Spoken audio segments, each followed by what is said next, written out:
বাংলাদেশ জামায়াত ইসলামের আমির ডাক্তার শফিকুর রহমান বলেছেন, সংগঠনের কেউ অপরাধ করলে অপরাধের মাত্রা অনুযায়ী তার বিচার করা হবে। দলের রংপুর দিনাজপুর অঞ্চলের উদ্যোগে আয়োজিত জেলা ও মহানগরী কর্মপরিষদ সদস্যদের 2 দিনব্যাপী শিক্ষা শিবিরের সমাপনী দিনে এমন মন্তব্য করেন তিনি।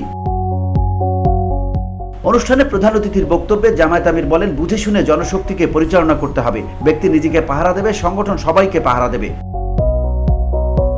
সব ইসলামী দল ও শক্তির সাথে যোগাযোগ বৃদ্ধির পাশাপাশি সম্পর্ক সুদৃঢ় করার উপর গুরুত্ব আরোপ করে তিনি বলেন, ইখলাসের সঙ্গে দিনের কাজ করতে হবে, অর্পিত সাংগঠনিক দায়িত্ব সঠিকভাবে পালন করতে হবে।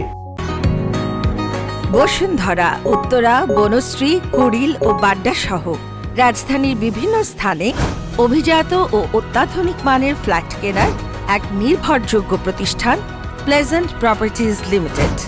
তাই আপনার স্বপ্নের আবাসনের জন্য আজই যোগাযোগ করুন। Pleasant properties limited, where destiny matures eventually. Doctor Shafiqur Rahman বলেন, শিক্ষিত মা হলে জাতি শিক্ষিত হবে, তবে সেই শিক্ষা হতে হবে রাব্বুল আলামিনের নামে। চোখের পানি ফেলে সিজদায় পড়ে আল্লাহর সাহায্য চাইতে হবে। আমরা আল্লাহরই সাহায্য চাই। আমাদের আকাঙ্ক্ষা হবে প্রত্যেক মানুষকে দ্বীনের ছায়াতলে নিয়ে আসা। VOD Bangla news desk.